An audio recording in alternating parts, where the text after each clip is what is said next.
fucking years have we been using Skype without a goddamn problem? And now Microsoft gets a hold of it and fucks it up beyond belief. And start the goddamn podcast with that. And we'll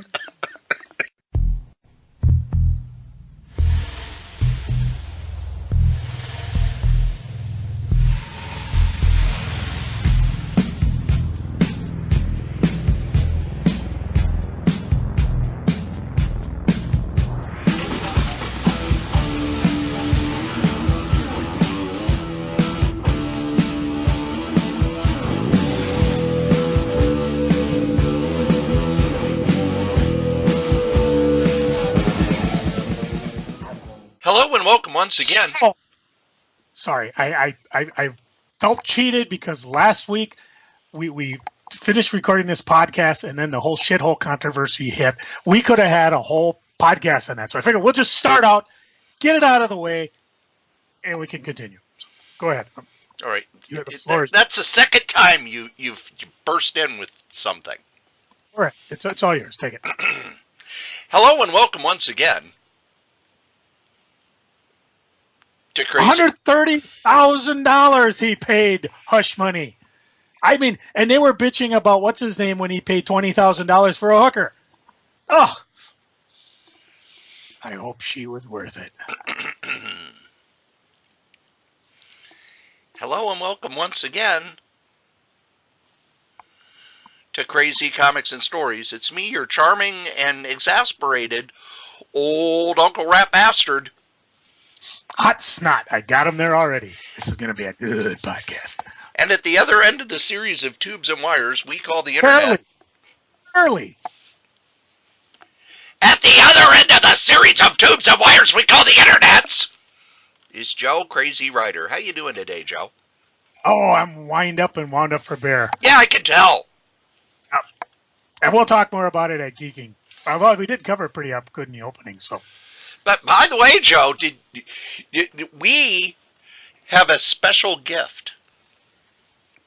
And no, I don't mean the wonderful stuff that Mosaic Chong has sent us that I still need to... next time I see you, I will give you the Amazon card. I still haven't spent it yet because it's for you. I've been a bad boy. But we got a special...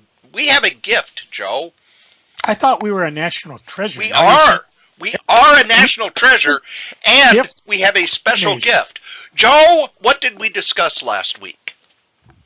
All sorts of things. Breathtaking things. Amazing things. But you don't we didn't remember, do use you? the word shithole. Do you remember? Yes. Stop making noise! Oh, I sorry. can't stand noise! Oh. What about this noise? Apparently I'm a little too enthusiastic with this here podcast. Thank goodness! You tell him, Chris. She's gone now, isn't she? She is. We discussed Conan the Barbarian and how Marvel lost the rights. They did. And then just a few days later, Marvel put out a piece of art that says Conan coming back to Marvel 2019. And what they didn't say is at our suggestion. We never get any credit. I don't know if we suggested it or we just kind of knew it was happening. We mocked them mercilessly.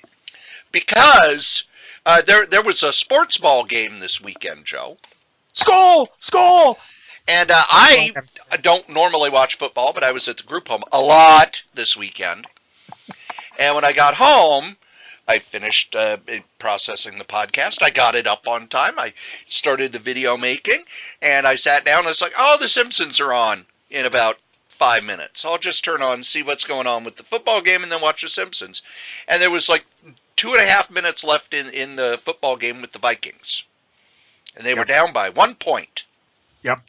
And then they kicked the field goal, were up by 2 points. Yep. Then the other team kicked a field goal, they were up by a point. Yep. And I was texting with a friend, and I said, well, there's only like 45 seconds left in the game, but something big's about to happen. Something big's about to happen. And then, with no time remaining, the Vikings score a touchdown. What was it, like a 60-yard run? 61. And I was counting. And the friend I was texting with said, "Are you watching this on? Is this on some kind of time delay?" And I was like, "No, I just had a feeling something big was going to happen." And they were like, "You're scary. You're really scary." Inside, oh yeah.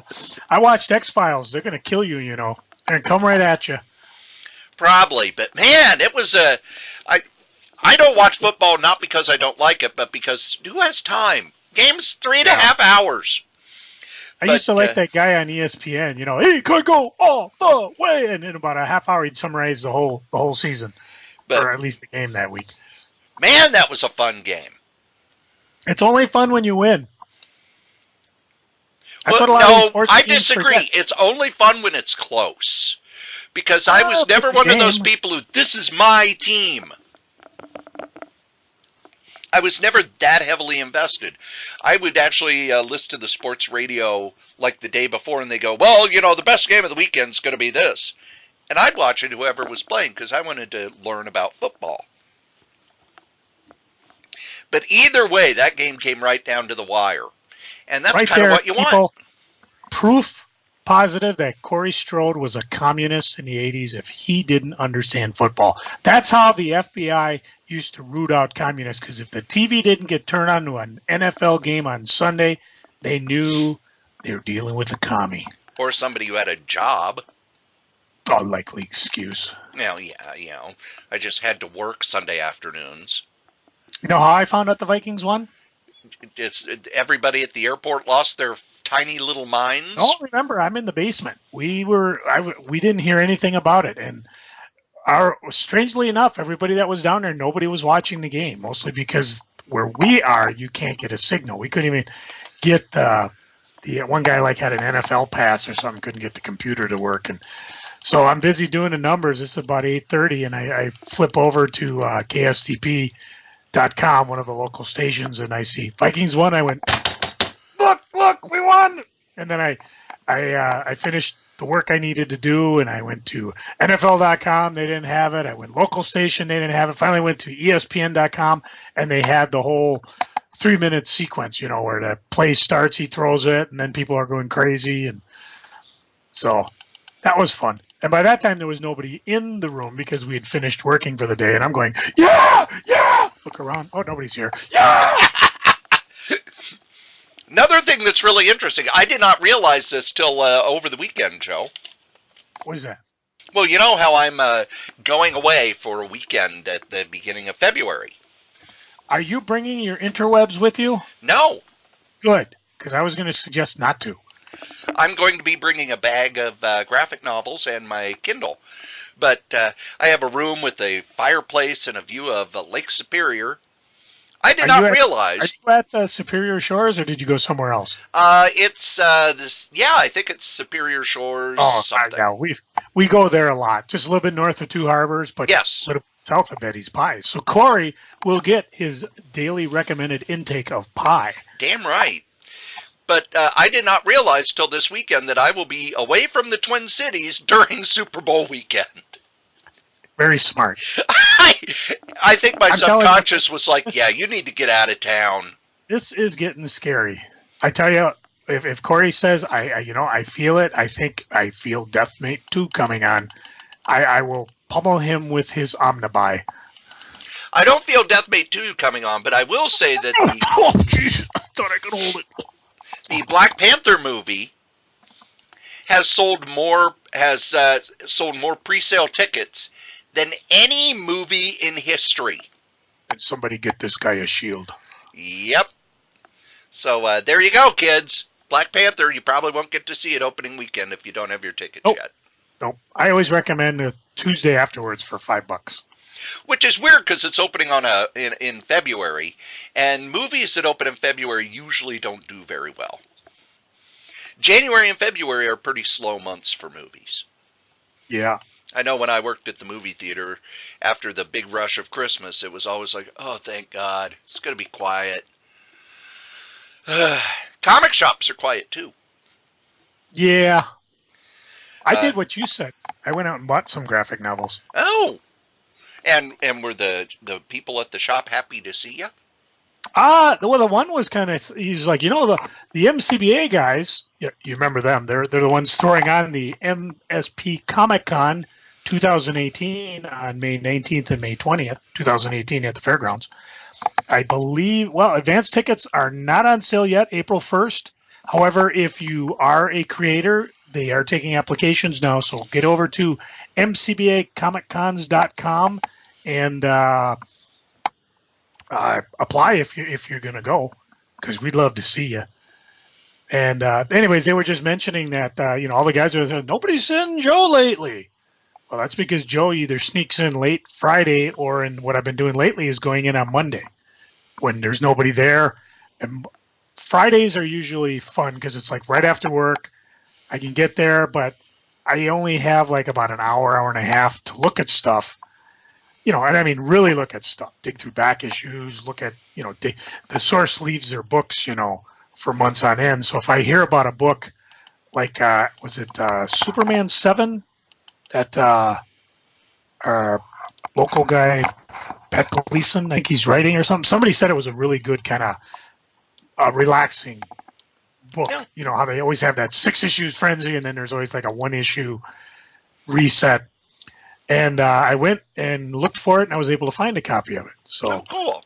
So that was fun. But lately, like I said, I go on Monday, and because then I can go, I get Holly to school or work or whatever she's doing, and then I can go there and just, be leisurely about it. Even if I have something I got to do later, I can just, I don't have to be anywhere till about 7 p.m. when we're recording this here podcast. So I got me a few hours to kill. Well, there you go. I have decided that I'm going to be helping out one of the local shops on my way up to Duluth. Which one? I'm going to be stopping at the Nostalgia Zone because they have those big old boxes of cheap graphic novels, and when we were there last, they said that they get new ones in a lot. And I haven't been since we went, so that's what I'm going to be doing. I'm going to be heading there on my way up, because from what I have read, the hotel I'm at, your check-in time isn't till 4. Now, do you know, are you in the main building or are you in the newer complex? I'm in one of the side buildings. Okay, because I know they have, what they do is they have the main building, which has been there for a while, and then they built another group of buildings that actually has, almost everyone has a really nice lake view. Yes. And what's cool about that is the pool, if you decide to go in it, is inside and outside. Yeah, that's really cool, because when you go outside, it's warm, and if depending on the weather, you get a nice fog off the lake, or it might be blowing the other way, and of course they got a hot tub and everything there too. So, but yeah, my wife and I and the kids, that's one of our favorite spots. Well, I am all excited that I'm just going to have 4 days to just sit and read funny books and, helping out the local shops. But local shops need help. And going to hit any of the shops in Duluth? I probably will. Probably will. Oh, we look forward to seeing a report on that, too. But one of the things about local shops that I've been beating the drum about, especially now that shops are starting to close, is that when money is pouring in, you need to diversify. You need to get other stuff.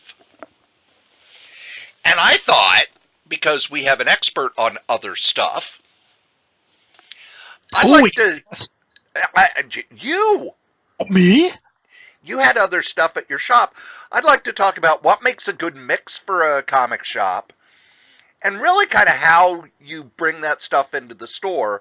Because a lot of people who are running a comic shop or stuff, they got the Diamond catalog. But most of them are not business people. They haven't owned businesses before. I would dare say that most people who own comic shops are like that one down in Apple Valley we went to.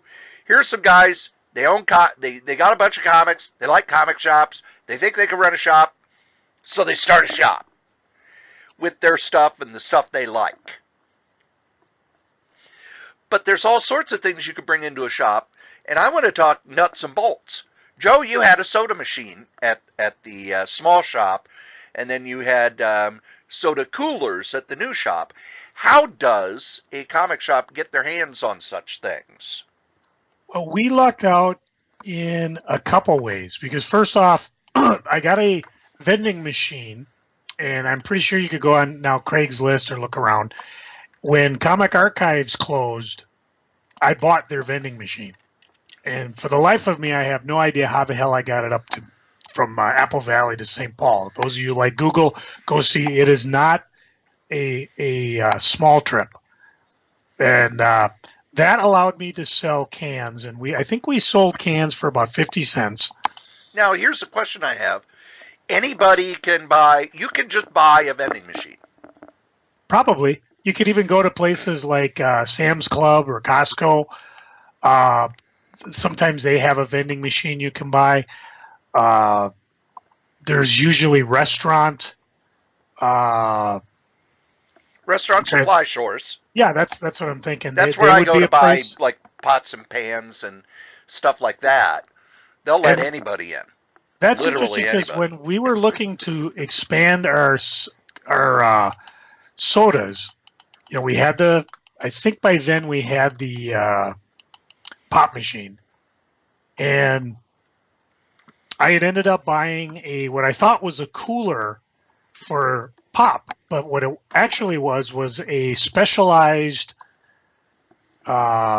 candy cooler. In other words, you could put your candy in there like chocolate and stuff, and it would keep the temperature about 50 degrees. Well, that wasn't good enough for soda, but it was good for candy. Because I remember when I called a guy in to repair it, he looked at it, he said, "Now this is working fine. Matter of fact, where did you get this?" I said, "Well, I bought this at a used fixtures shop." Another place you can check for sodas and coolers and those type of vending machines. And he said, this is a confectionery cooler for like chocolates, like you would find at Candyland and places like that, which set me on a course of finding another cooler to use for soda. Now, here's where it got serendipitous. At the time I was out looking for this, a guy from Coca-Cola came in, and Mike Edmondson, knowing, my employee, knowing that I was looking for one, he signed us up to just go ahead and get one right away. So they brought the cooler in, they set it down. The bottom line was you have to buy wholesale soda from them, and which wasn't a big deal, but we wanted it because we were at the time doing the Skeleteens Sodas, the Rat Bastard Root Beer, Brainwash Blue. We haven't really talked about Blue Pea in a while, but those were the type of things we were trying to buy. So that's something you could do too. I know we approached Pepsi, but I don't think at the time they were interested in just doing something like that, which kind of shows why Coke was number one, because they did. So that's how we got the Coke cooler. And then, I would just order us from them every Friday. They would deliver it Monday. Kept an eye on things. And I think it was a little annoying to them because I had half Coke coolers, and then I would put like water and the Skeleteens Sodas and the Orbitz and the other weird sodas that we went. Orbitz. Yeah, and we had... oh, man. I remember when that came out. It was one of those things. It was a soda that had little balls floating in it. Yeah, I remember isolating one, and it wasn't really... I don't know what it was. Like some it's type just of corn syrup. It's just the cornstarch. It wasn't even. It didn't even have a flavor to it. No, because it's just cornstarch. But they would float in there because the liquid was kind of a little not as liquidy as you would want. Now, when I first got it, I thought, oh, this will be like drinking slime.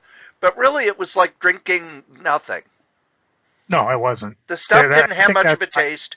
And other than the balls floating in it, it was like, well, who cares? If you had a gag reflex, man, you're going to lose it. So, in other words, don't stock them near the Deathmate comics.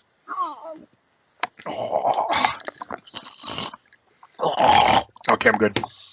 The other thing you can do, and this is how we stocked our pop machine, go get an account at Sam's Club or Costco, and you buy soda there. And that's how we filled the cans. You can also, if you either don't have room for a cooler, and again, this was back in the 90s. I don't know if Coke allows individual stores to have coolers anymore. Again, that might have been a local thing. But you can, you make a little shelf, you put the sodas you sell, and then, like Cory said, just go buy a cooler from, well, Sears could probably use the business just like anybody else. But, I wouldn't go to Sears in case something goes wrong. Well, you can always find someone to fix it. That ain't a problem. But just go around, find something. I recommend Whirlpool myself because I like their brand. But just you have your cooler sitting in back where all the cold stuff is. And then, the other nice thing is you can put your lunch in there too. But which I found many a times I'd come in and say, hey, what is this? And one of the employees would go, that's my lunch. Okay. Works for me. Someone wants to buy it, I'm going to sell it. But so you go, and the other thing about doing a Costco, and this will tie into another source of revenue you can do. You can buy candies, you can buy snack foods, you can buy Slim Jim, snap into it. All sorts of things like that. The nice thing about it, most places you can just buy them, open them, and sell them. And you're buying it at a wholesale level, so you have access to a lot of different candies, most of the mainstream stuff. I know later on Nick bought some of the retro candies, things like that, and he somehow was able to get stuff from Stuckey's. Yeah. And sadly, they don't have that now. But they had like the pecan rolls and the other stuff that you could only get from Stuckey's. God knows how he did it. Well, he was a smooth talker. Yeah. If there's always a way. I mean, I know Brent Moore, when he had Comic Archives and that, we looked in the Yellow Pages. Back then, there were Yellow Pages. Now you got Google or whatever the hell. Yahoo seems to override Google every time I try it. Well, we would just put in candy wholesalers. And we'd come in, we'd go talk to the wholesalers. We say, we're a local shop. We'd like to set up an account.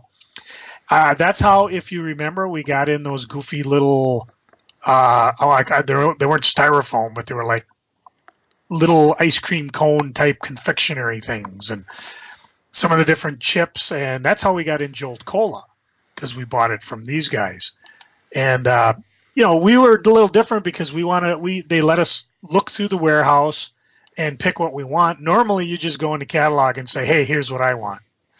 So you probably expect that. But you figure between Costco, finding food sources, I don't know. I mean, nowadays with craft beers, I don't know if they do the same thing with sodas. But Nick, he went to New Ulm and he would get 1919 root beer booth. Soda. That changes things. Now, here's kind of what I was getting at before. When you buy candy bar and you just sell it, most of the time your municipality probably won't care. However, St. Paul had what they call an original container license. And it was one of those things where they didn't worry about it. It was more for gas stations than that. But what they did, they want to come and make sure you weren't altering the product. You were just selling Snickers as Snickers. Because I remember when the guy came in and talked to me about it, he was kind of like, you don't really need to do this. And I said, yeah, but I have people that work at the city, and if for some reason I get busted, it'd be very bad for them. Another thing to consider, how you're going to store the excess stuff. What I found out in our city, St. Paul, they have a code where you have to put food products on a metal shelf. You cannot put them on wood shelves. Why? I don't know. Apparently mice don't climb metal shelves. That's their thinking. So you got to watch out for regulations like that. The one thing that I did which is why our candy sales became very successful, is I factored in the sales tax. Because everything you sell will have some type of tax attached to it. One of the big things was at the gas stations, you buy a candy bar for $1, well, it's $1.07 because of sales tax. Well, I would sell the candy for 93 cents, factoring in 7 cents, so it's an even buck. The kids around the neighborhood figured that out. And so we had a steady stream of kids coming in buying from us because they knew if I got $1, I can buy a candy bar. I don't have to worry about 7 cents sales tax. Occasionally things would backfire. Again, I mentioned those goofy little snow cone confectionery things. they were like, I don't know, not like a wafer cookie. They had the texture of cotton candy. They didn't sell worth anything, but what I ended up doing is when Halloween came around, I gave them away. Through Skeleteens Soda guys, we ended up getting these vials of sugar. And inside the sugar was different tastes, like apple or sour or whatever. One of the sugars was just all white. And nobody bought them. It was just a bomb. The kids didn't care for them. Adults wasn't going to buy them. And then our local newscast, God bless them, had a little blurb about, does this thing look like crack cocaine? We walked through that. Oh, my God, the thing sold out. I tried to reorder them, and they said, you know what? We stopped selling them because they weren't selling, and then that news article hit. Boom, they went crazy. Now, I mentioned the 1919 Ripper booth. If you buy something that has to be prepared, that's a different kettle of fish because then you're dealing with like what restaurants have to do. And with that, you're going to have health code workers coming in. If you wanted to serve coffee, which we know one shop did locally, if you wanted to do hot dogs, if you want, that's a totally different ballpark I couldn't advise you on. But that brings you into, you're going to have health code coming and checking out. You probably have to have a cooler. You're really going to have to watch out how you store your stuff because, any food that's stored could be a rodent magnet or a insect magnet. So we stayed away from that. We just stuck with original container license, and most of the time, I think we did enough in the old shop. We did enough to cover our rent, and in the new shop, the rent was about 3 times what the old shop was. But we did quite a bit. I mean, there were times when, I'd come in and after a weekend, I'd be like, oh, I gotta go get gas. I'm running up to Costco, and I think Sam's Club was where we were at the moment because Costco wasn't in town. So I do recommend candy. I had to make a limit on, of course, I told the guys, hey, if you can have a candy bar too, just let me know. Just write them down so I know, hey, where did those $100,000 grand bars go? Oh, that's right. We had a 100 grand eating contest last week. Never mind.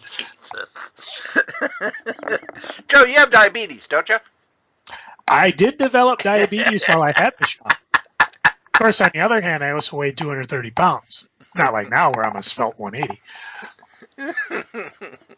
So that's $100,000 eating contest. That's a totally different subject. Slam it down with some of that Mountain Dew. Good. That's good eating. Hey, is Domino's delivering? Well, we got time to go to McDonald's first. And there's a White Castle right across the street. Oh, yeah, right across the street. Dairy Queen's open, and let's go to Ming's first. Hit the buffet. So yeah, I recommend candies. I recommend sodas. How you fit it in your shop is the big thing. You definitely, the way we had it is I had all the candy behind the counter, so there was no pilfering other than the employees, and the candy kept cool, and then the pop was all bring it up to me. No worries. I also recommend make sure you got Diet Pop for people like me that are diabetic prone, and water. Bottled water is a big one too because sometimes people just want water. Bottled water? I know, but remember, you can't just take it out of the water? hose. You just can't take a hose in the back and fill it up like they do at Nestle. Oh, I'm sorry, I shouldn't mention it by name. Or did I do here at home? Yes. So now, when Christy had the shop, she had all sorts of little stuffed animals and things, and you had toys, but you had you didn't have like Rubik's cubes and stuff like that. You had action figures. Are there certain toys to stay away from? Well, we were mostly action figures because that was part of the Hot Comics charm. We were comics and action figures. If you wanted action figures, we were the shop to go to.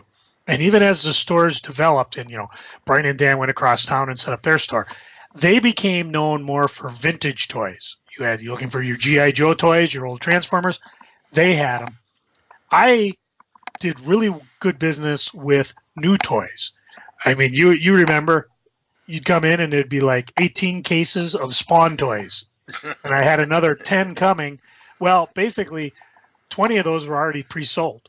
Because back then, people were really big on getting sets. And I would guarantee a set.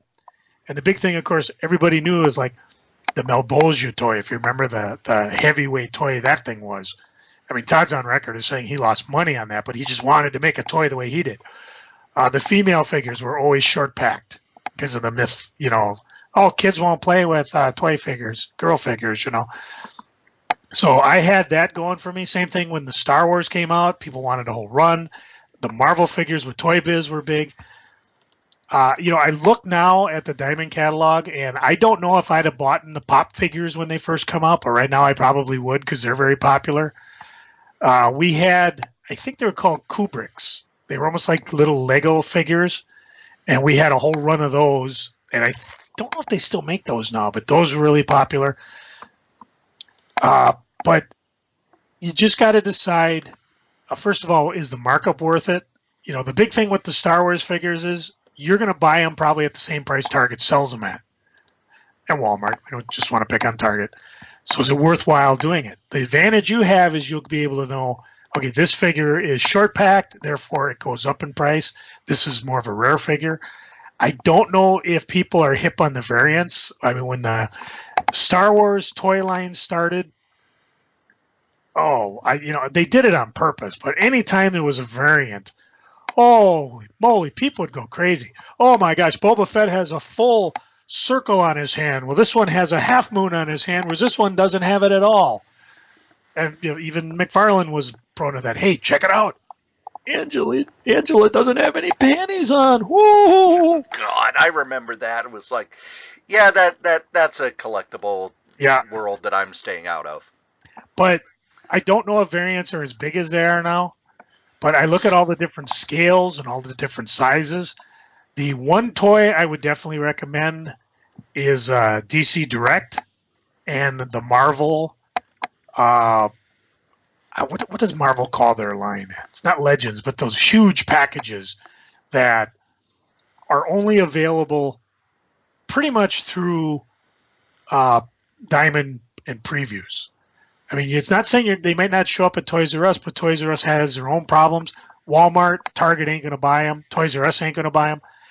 They're not the Legends that are everywhere, and they're not the little smaller ones, but they're just the big showcase pieces. The problem is, of course, they're big and they're hard to find. The plus is that because they're hard to find, they'll only find them at your shop, so you'll pretty much have a monopoly on it. And you'll also be able to order them in as you need them. You don't have to order a whole case. If you just want a few of the Spider-Girl figures, you can order those in. Another sidebar, which can really be expensive, are statues. We had a really good statue trade going. We had the minibus going. We had a number of collectors that would buy the statues from us because they knew that they could get them, as opposed to waiting and hoping they'd buy. The critical mass for us, I think, started probably mid-90s, where I could almost order any Marvel statue and let it go. The big thing there is you want to if you do find some statue guys, you want to let them know and what's coming out, because you order a statue now and it's not coming out for like 6 months because it's going to be made and slow-boated from wherever they make it, usually China. And again, they take up a lot of room. So you may want to just pick your pieces. Female statues seem to run really well. I remember there was a Vampirella one that was huge. She was like posing with some alligator or something. I'm not sure what it was. Dynamite has the Red Sonja figures. So you want to figure out a way to show people, hey, these are available for pre-order. Unless, like, remember when you and I had our fantasy shop where we could just buy whatever we want? Yeah. And that would be the way to do it if you had tons of money to do it. Otherwise, you sink a lot of money into that. You kind of, you almost want a preview catalog out front. Maybe cut up a few and make a bulletin board to say, hey, these statues available for pre-order now. In the big shop, I had a very, very good statue business. In the little shop, I didn't. So, again, it's something to look at, maybe shy away from. But, they do look cool because that's one thing that I talk about when Cory and when I was out traveling, I get to go into a shop. I see unique things that aren't available at any other shops, whether it's a, 5-foot-tall Jack Skellington from Nightmare Before Christmas or the Shogun Warrior tin that I had towards the end. You go to the source, they got that whole top row of statues. Just awesome. So eventually you got to get that critical mass. Like you said it earlier, just maybe if you get a little extra money or you happen to have a slow month, pick up a statue or pick up some of those big toys.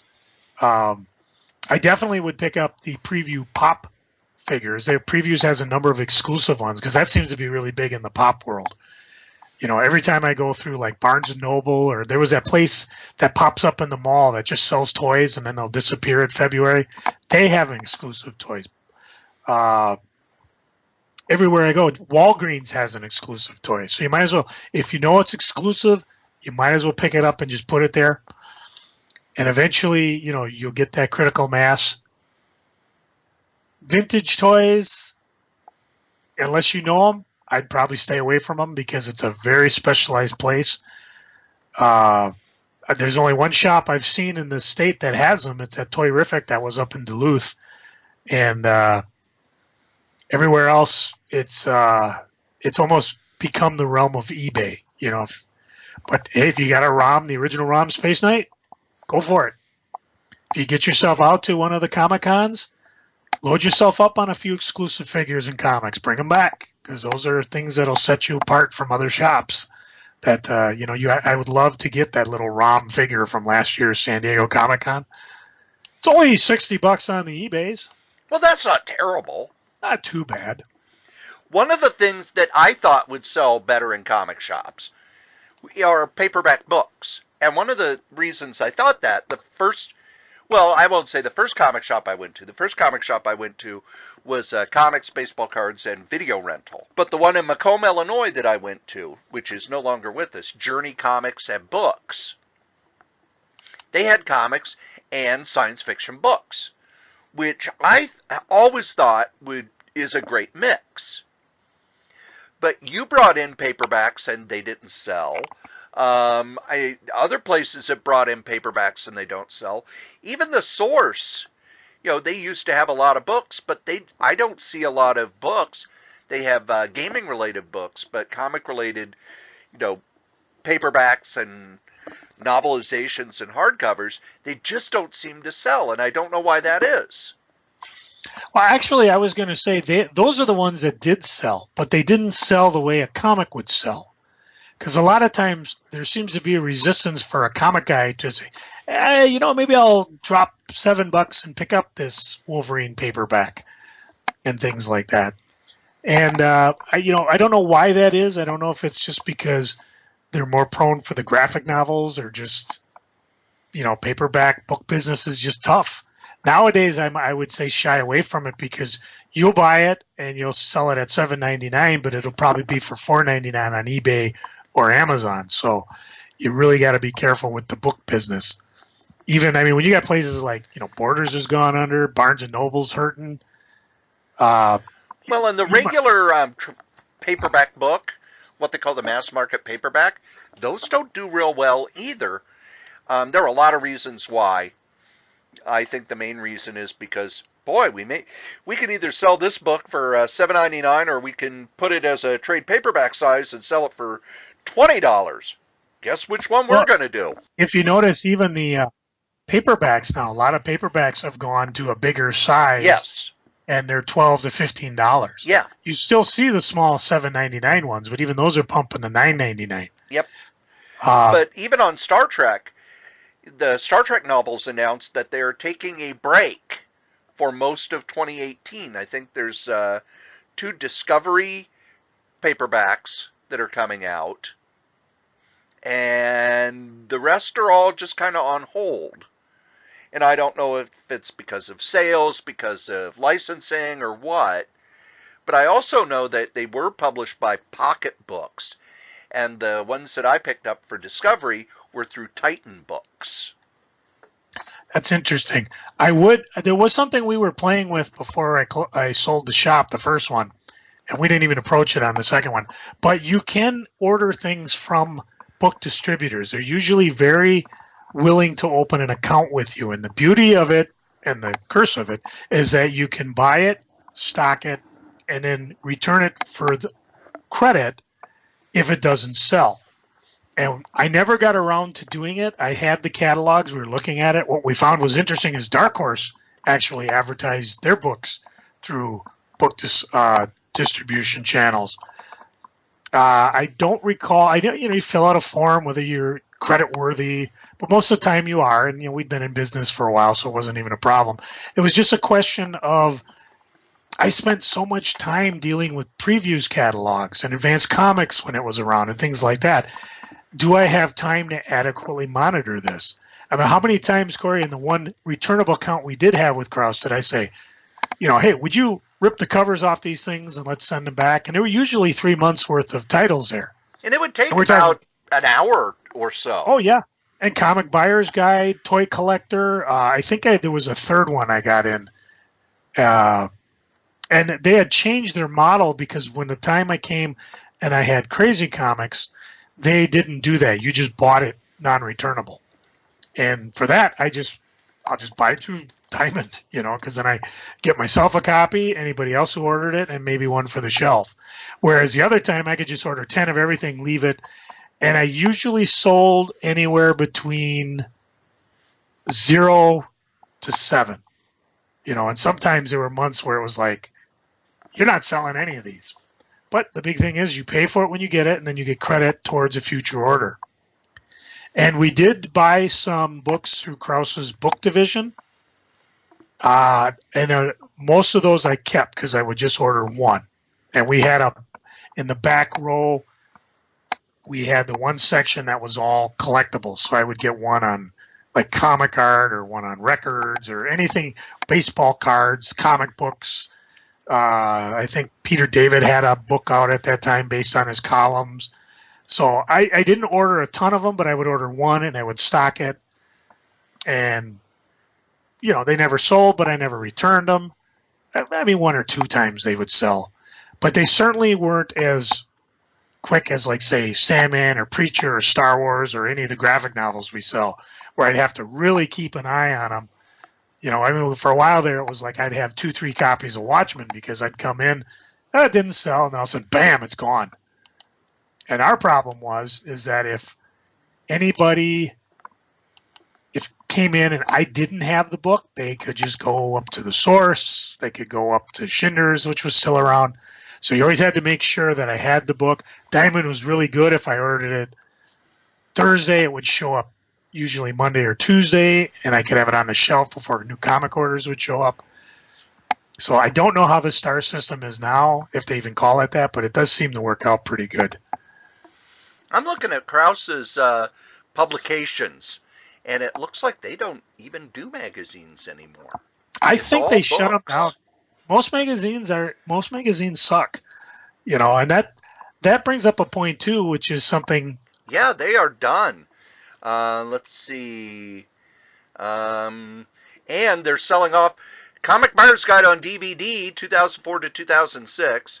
Let's see. They still have their 2010 price guide. I don't think anybody's going to want that. Well, that was the checklist thing. Remember, I went crazy trying to find one. The checklist is available on a DVD. I don't want the DVD. I want something I can carry on my hand.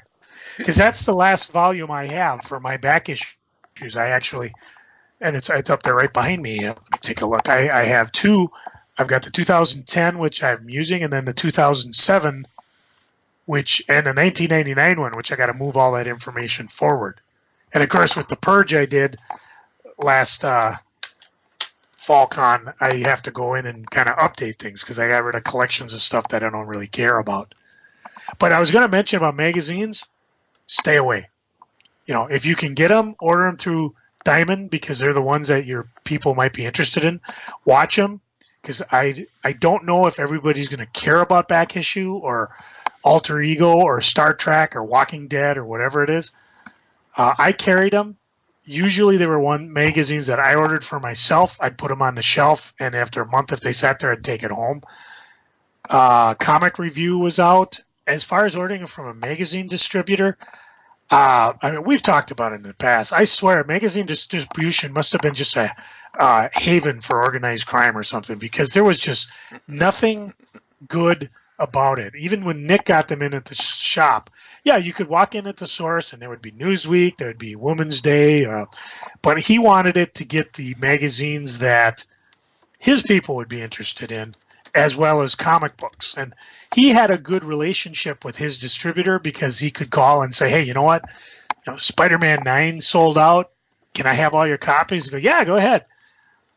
But when Beyond Shinder set up, they set up with magazines, and it just didn't do much for them at all. I mean, by the end, you could tell that they must have just been cut off or something, because they had magazines that were a couple months old and nothing new, and they took up so much the whole wall was their magazines, and they were known when it was Shinder's as a magazine store. I mean, you want a magazine, Shinder's was the place to go. Barnes and Noble, Borders would be next, but if you really want a magazine now, odds are it's online, and odds are you could probably get it for 75% off for a whole year. So selling a magazine just isn't really worth it. And more magazines are switching over to digital only. Yeah. I know Newsweek went digital only years and years and years ago. I subscribed to Muscle and Fitness, and I let my subscription lapse for a couple of years, and then I resubscribed about 3-4 months ago. Well, I just got a notice from them saying, yeah, the regular magazine's not going to be available ever again. So if you want to subscribe to the digital magazine, go here. And here's the stupid thing that magazines do, as I get us off topic. Why would I want to subscribe to the digital magazine when I go to the website and all of the articles are there on the website for free? Yeah. I'm not going to pay you $24, $25 a year to have all those articles delivered to my Kindle. No, I'll just go open up my Kindle or my tablet and go, I'll go to the website. And I can watch the videos from there, because it's like, here's how to do this exercise properly. Well, more and more magazines, like Time Magazine, you can either subscribe and get it in the mail or just go to the website. Now, there is one magazine that you might want to try getting in. Most cities have a weekly alternative newspaper. See if you can become a drop-off point for them, because usually they stop by, they drop off 10, 25 copies, they pick up the old ones. An advantage to that is that you get on their radar, and when it comes time, you know what, Avengers is out, let's go get a quote from a comic book store. You usually will get their attention. The local ones we had were Twin Cities Reader, and then they got sucked up by City Pages. You would swear nobody from City Pages even knows that St. Paul exists, because they'd always go to the now defunct Big Brain Comics. Anytime, any comic shop, they're the best comic shop. Hands off, best comic shop. And I'd be like, you guys never even set foot in a hot comic. And I know after I sold the shop, I know damn sure you never set foot in the source, because, and now I don't even think they use, with Big Brain gone, the last time they had the Best of Twin Cities issue, I don't even think they had a best comic shop. Because if their guy can't go to their key player, and I'm not bad-mouthing Big Brain, I'm just saying the guys were like, we had 17 comic shops in the Twin Cities, and they could only go to the one, and it was always in Minneapolis. They never bought, and even people would mention that in the comments. You guys don't even come across the river. You just say, Big Brain. Not saying they didn't deserve it. I'm just saying these guys obviously didn't really care. They just picked the person at random, and they picked the one close to them. Well, the one they shopped at, probably. So, but again, it's something to do, and if it's free, that's even better. What about things for little kids? Is that worth it? That's interesting, because when I did it, I didn't really have stuff for little kids. I mean, the toys were basically for the little kids. Sure, the collectors wanted them, but the kids are the ones who opened them. Christy did a really good job with like those dollar toys that she had up front, which I thought was kind of interesting, but I don't know where she got them from, and I don't know how much time she spent getting them. Way too much time. Exactly. I mean, that would be the type of thing is if I reopened a comic store, I would be like, okay, Christy, this is your area. I want you to recreate that so that when the kids come in, they can buy a dollar toy. More importantly, I would set up a kids section for comics. And that's always a misnomer because I know plenty of adults who like the kids stuff. But, that's where you put your classic Archie, your digest. You look through, there's a graphic novel called Smiles, which I guess deals with two daughters or sisters growing up. Or is it sisters? I don't know. I read about it, and the kids go crazy for it. It's a graphic novel that sells tons of graphic novels outside the comic book market, just like Walking Dead does the same thing. Again, don't put Walking Dead in your kids section. But even talking with Tim at Comic College, I mean, he went through and he bought a bunch of kids books because with the new shop they had to move into, he's like, I'm setting up a kids section now because I want that area to come in. And we see it at almost all the bigger comic stores. Granite City has it up front, down low at the kid level. Source has it up front right at the beginning, and the kids know it because when I sit there and I watch people come in with the kids do a U-turn, go right to it. Hot Comics has it. So that is, and the adults that want to buy them, they know exactly where to go with them. I talked about Rugrats. I don't even know if Rugrats is a property anymore. SpongeBob definitely is. Simpsons is. I'm trying to think of some of the other ones that get published regularly. Marvel Ages line is good. DC had a line. Is it DC Superhero Girls? They have toys, Yes. Toys at that. There's your comic line to tie into that. Again, if you're going to do toy tie-ins, you probably want to take those toys and put them in that area because the kid's going to see the DC superhero figure there as opposed to maybe tied in with the regular DC figures. So there you got your little section there. And over time, you don't have to go crazy and get it all at once, but definitely something to pick up. Would you, Cory, take those Marvel Digests? Would that be a place to put those, or do you think that would be one of the rare products that might be worth putting in a couple different spots in your shop? I'd put it in a couple different spots, but I would also have that by the cash register. Yeah. They've already announced that in May, the digest will be the Avengers featuring Thanos. So they're really doing good at marketing those to the mainstream. The next one is the Avengers featuring Black Panther. Yeah, they're for fun. the Black Panther movie. And, I just got the X-Men one, and it's got 2 real early X-Men stories, and then the rest are X-Men stories that were done for kids. And, well, some of them, too, tied into... I don't know if there's a whole lot of continuity. Thanos stories for kids. Maybe the No. Spidey Super stories with the Thanos copter. No, they had one called Thanos Infinity Gauntlet. That was a 4-issue series in that style of Marvel Age. I do remember that. Well, everybody should. Most people didn't because it's like a $50 set if you can find it on the back issue market. And it was actually fun reading.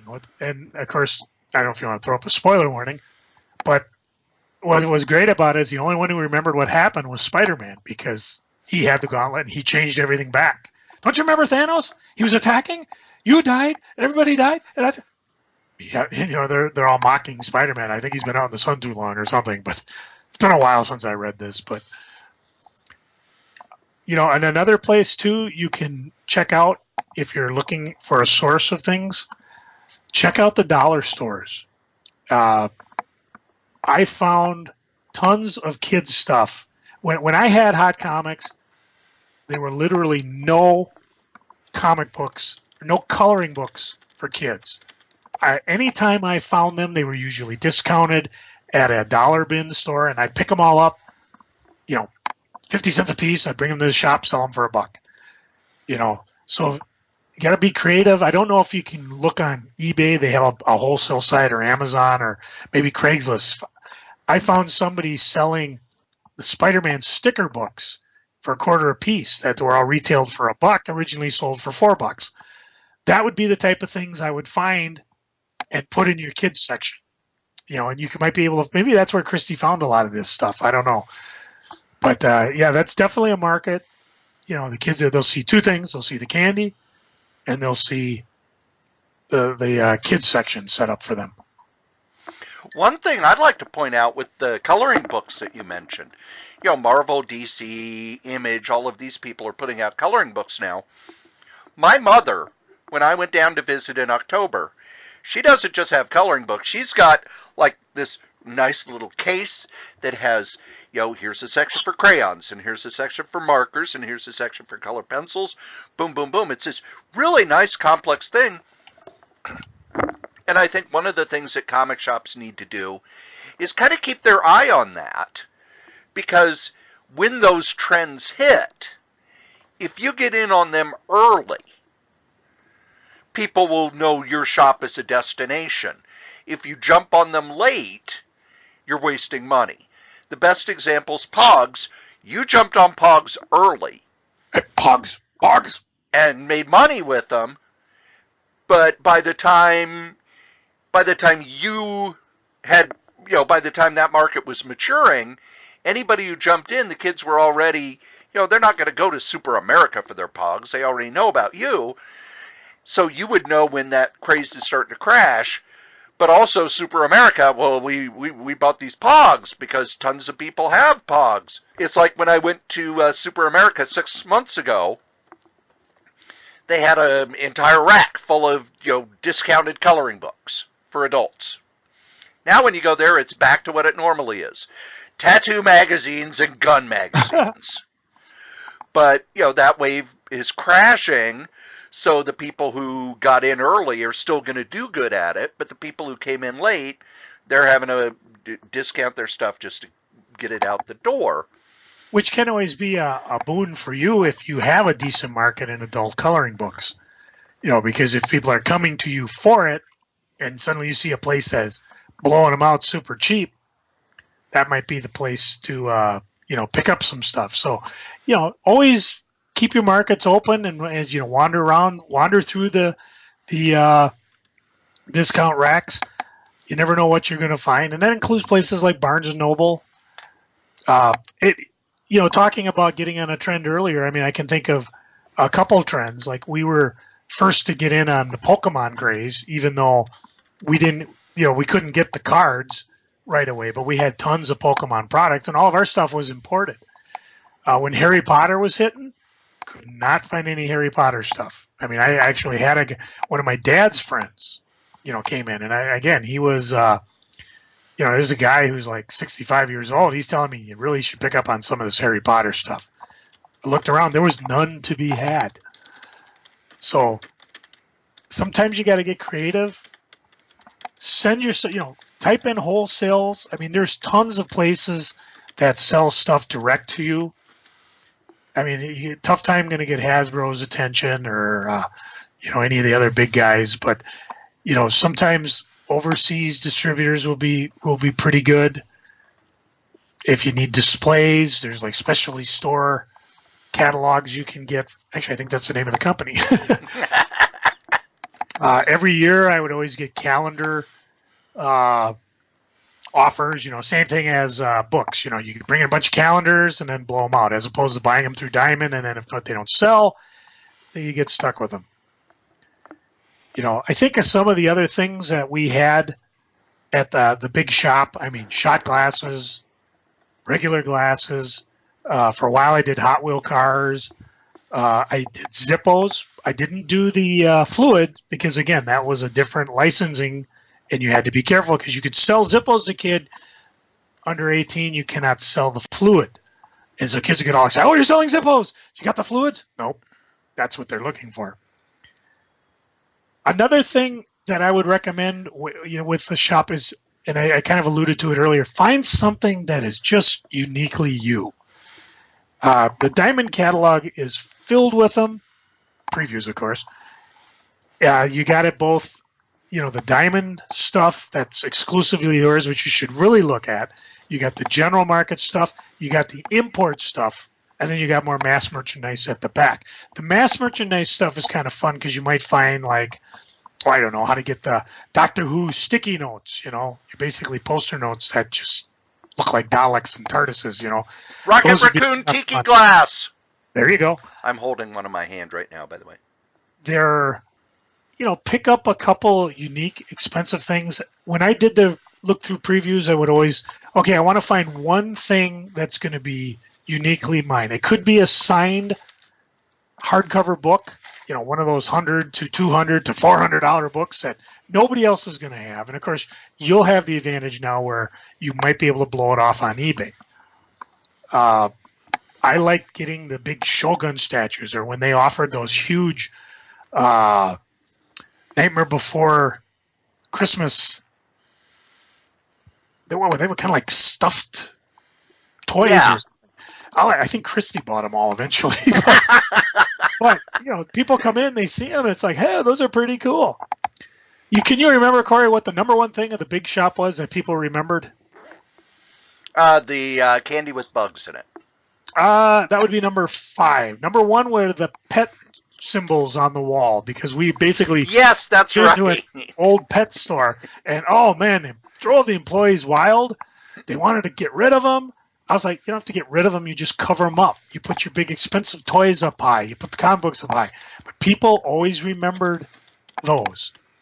I had all of Alex Ross's portrait posters. We had a poster display, which again, you can buy at a specialty store service.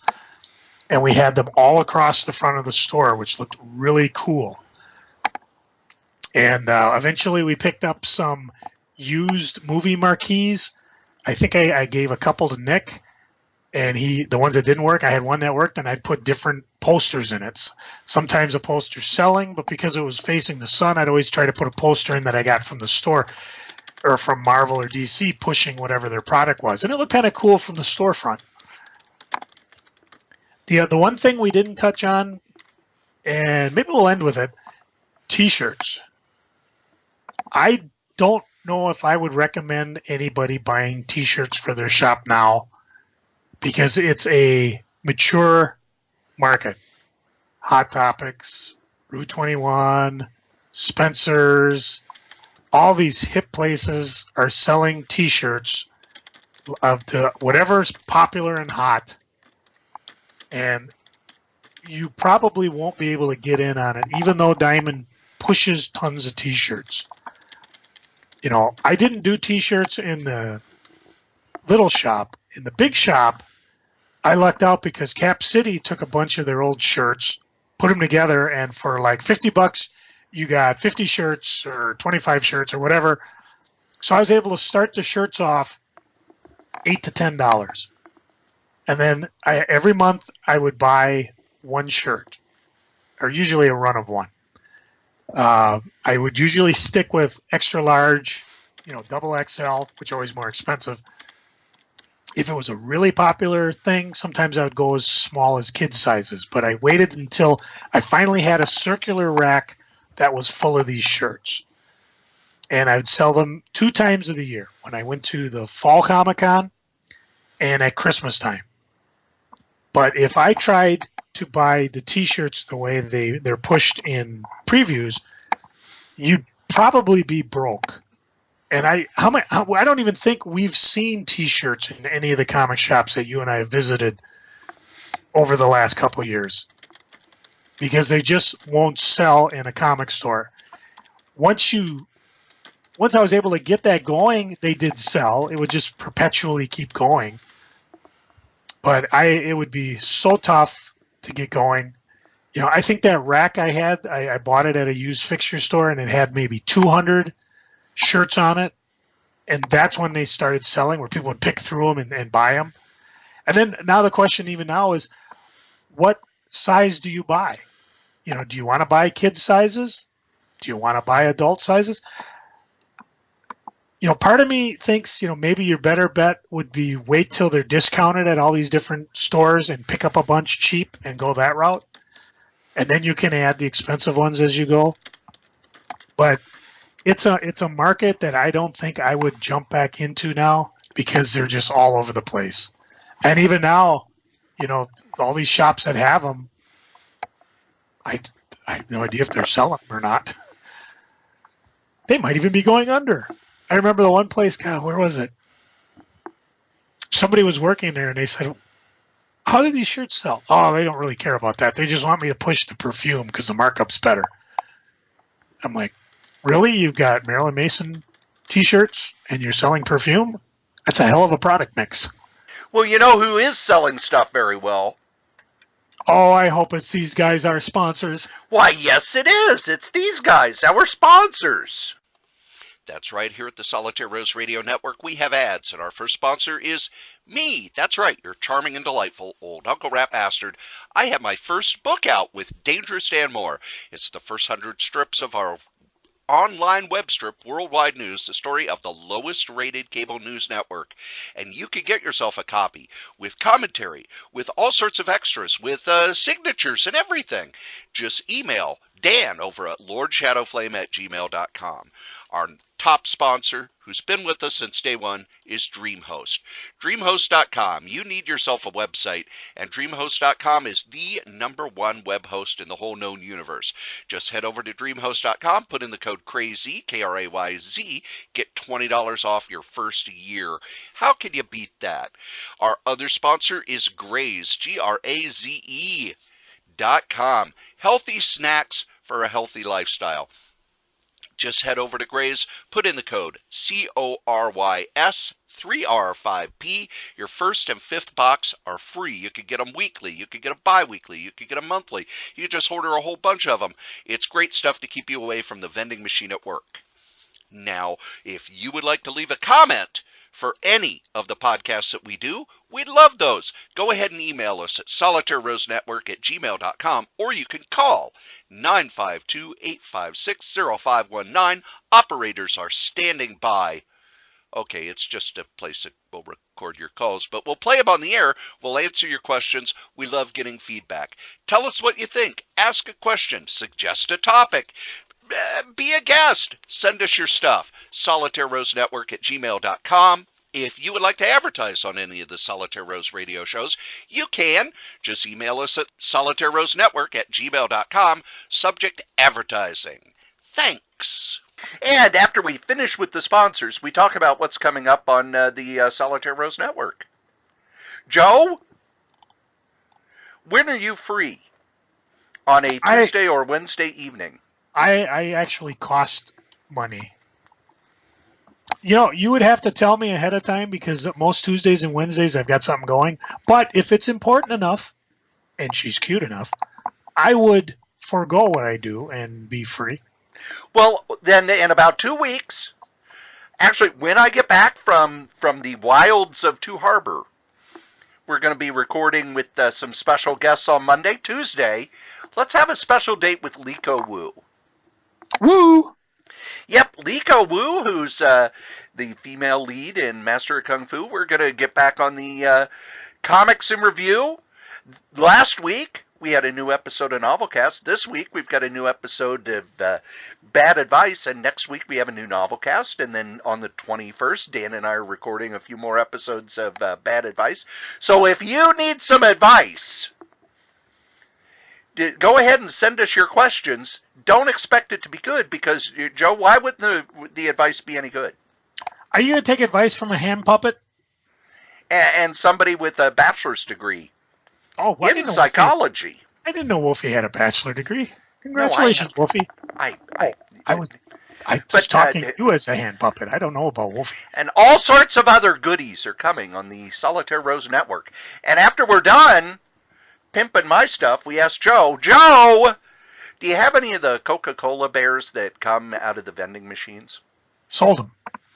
And then we asked Joe, what's going on the eBays? Give me a number 1 through 10. 7. All right, here are the last 7 things I sold on eBay. Sailor Moon comic number 30 from 2001. Again, I don't know if they're Sailor Moon comics now. I think they're doing graphic novels. That would be an excellent comic to pick up if you're doing a comic show or comic shop. Samson photo cover and signed by Lou Ferrigno. we've talked about this one in the past because I think if you see Lou at a con, he actually has this particular book that he will sign. It's got his photograph on the cover, after all. Red Sonja number 10, volume 4, the John Boy Myers black and white variant cover from this year. Actually, I had one, sold it. From 2011, Doctor Who number 15, cover B. For a while, I really loved those photo covers, and this one had Karen Gillian as Amy Pond, which is always fun. Hey now. Cory, let's ask the Strode. Oh, I'm not ready. I know. Is this for a shiny new dime? Well, yeah, yes, it is. I have some here. Okay. Cory, tell me about the 1960s into 70s DC specials. They were mostly reprints. It was a series called DC Special. And it would be, okay, here's strange sports stories. Here's superheroes versus gorillas. It would be a theme reprint. Usually bigger size. Sometimes they were, I don't know if any were actually dollar comics or 100-pagers, but they were usually like double or larger sized. The one I remember most was Superheroes versus Super Gorillas. Before I was reading DC, I saw that on the spinner rack and went, well, that's stupid. Now let me buy this issue of the Fantastic Four. Ooh, they're fighting Gore, the Golden Gorilla. Yeah, that's how my brain worked as a kid. Yeah, some of them, number 1 was like Carmen Infantino. Cory, do you remember number 2? No. I don't remember the actual series. Yeah, just that they existed. DC Special number 2 was the Teen Holiday Happening. And I happen to have a fair copy with a detached cover that I sold. So see, there was relevance there. I also sold Hulk the End, the 2002 Marvel Comics, Peter David, Dale Keown graphic novel. Well, this was actually, I think, the comic special. But it has been reprinted in book form. Worth picking up, if not for Dale Keown's fun art, but Peter David's awesome writing. Futurama Comics, number 45. If you have any old Futurama comics and they are in good shape, they're worth, could be worth a little bling on the eBays because not a lot of people are buying it. That's one of those that this one was only fair, so it sold for kind of a low price. Let's see, 1, 2, 3, 4, 5, 6, 7 comics. There you go. If you see anything you like, head on over to the Crazy, Krayz on eBay. Listeners of this show, just send me a quick email or drop a note when you buy something, and I will probably give you something that survived the purge or maybe something nice. Something nice? I know. I might give you free shipping. I might give you some lemon drops. Maybe I'll give you this. I got this little pin back from my original Hot Comics of Jesus from South Park. I remember I had a little display full of pinbacks. Sold a lot of those, too. I actually just ordered a pinback off the internet, Joe. You know who Kate Micucci is, right? Yes. Someone made a picture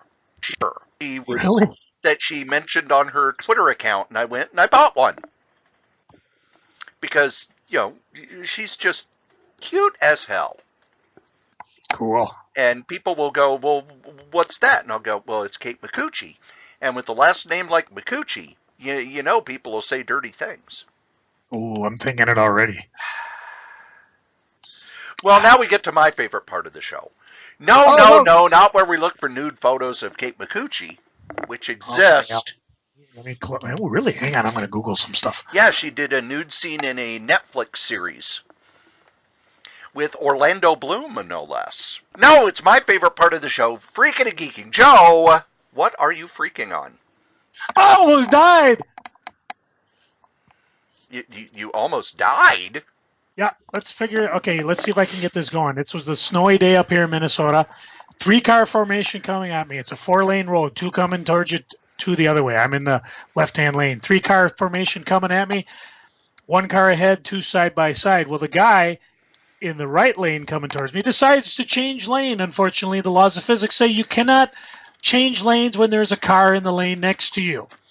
He overcorrects. At the same time, the person in that lane notices his encroachment. With no referee on the field, the guy on the right-hand side goes back as the person in the left lane veers into my lane. She starts going back as the guy in the right lane hits the curb and then bounces into her car, who now comes totally into my lane as I'm approaching her at about 40 miles an hour. The only reason I'm not dead or severely injured is there was nobody in my right lane, because my instinct, which is the correct instinct, is to go right, because you want to avoid a head-on collision at all costs, even if it means you're going to smash your side into the guy next to you. Had there been a guy next to me, I probably would have bounced off him into the other three cars. Strike! But fortunately, there was not. I was able to get over. I had my four-wheel drive activated at the time, so I didn't slide. But, Jesus, people, don't just change fucking lanes. Look first. If you're in a three-car formation, slow down and get away from it. Even if you're on it was snowy, there was ice, it was just dumbasses all around. And to make it even more fun, later that day when I came home, I counted 5 different spin-outs or crashes. One guy had taken he obviously took the turn to get on to the freeway too fast and ended up going down the embankment and was stuck there. Another person, all I saw was their front end being dragged up onto a tow truck as I drove past. A couple other people, obviously spun out into the road. One I drove by, it was just a car who had discovered just how strong those telephone poles really are. Nobody in it. Did you see the skid marks off the road? I mean, I was going maybe 20 to 30 miles all the way home, four-wheel drive, and maybe Wiesemeyer's got the right idea. Fuck this and let's move to Florida. We can podcast from Florida, can't we? I don't want to move to Florida. So it was. I don't want to move to Florida. Okay, Florida Vegas. people are crazy, Joe. Vegas, it's dry heat, and it's much better, and we'll be closer to Dave Shear. But anyways. If I move anywhere, it's going to be further north or to Amsterdam. That ain't happening. Anyways. I don't know, man. I got money now. Yeah, but you ain't got no contacts. All I got to do is sell these omnibuses, and I could probably buy a plane. Omnibuy. Yeah, you certainly can't afford to bring them on me. Maybe I could use them, build a plane out of them. Oh, my. So, anyways, that was pretty much my freaking. I don't know what else I was going to freak out about, but the fact that I made it home in one piece was happy. We actually called Holly, who was out with a friend that day, and we said, when we contacted her, she's like, "Where are you?" "I'm over at a friend's house." "Stay there. Do not try driving in this weather because it was crazy." Today's not much better. I mean, the side streets are still crappy. They're doing the old snow emergency thing, which means if you park in their way, they're going to tow your car or at very least ticket it. So as soon as I'm done here with the podcast, I got to go move my truck around. So next week's freaking isn't, "Oh, son of a bitches took my truck. Stop driving my truck around." That's all I'm freaking on, Corey. What are you freaking on? Joe, I went down to the restaurant today at the building I work in because it's normally I go down on Taco Tuesday and get tacos, Woo. But today they had enchiladas. And on a cold day, when you're really tired and you worked over 30 hours at your part-time job over the weekend and then come in and it's just dead because it's a holiday, but still you have to be there. It's dead. They got enchiladas? Cool, I want an enchilada. Damn it, now I want an enchilada. So it had the black beans and all the veggies and the cheese and everything, and it came with Spanish rice. And Joe, what other vegetables are in Spanish rice? I have never had Spanish rice in my life. It's Mexican vegetables, so like tomato and maybe some onion and maybe some chilies. You do not put corn and carrots in Mexican rice.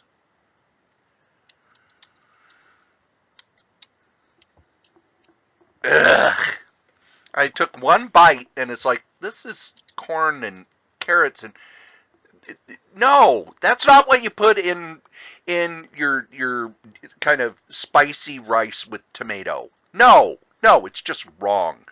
It's wrong, and I won't allow it. And then, I was at the group home over the weekend a lot, and two of the clients had to stay in their room the entire weekend. Uh-oh. Time out. They were festering bags of disease. Sneezing and coughing and puking and ugh. And then I come into work and I'm happy because, hey, my immune system got a workout this weekend. I still feel good. Everyone around me's coughing and sniffling and sneezing, and Joe, I need a biohazard suit. I need me a biohazard suit so that I can walk around all of these festering bags of disease. I don't have time to get sick. I have 2 jobs.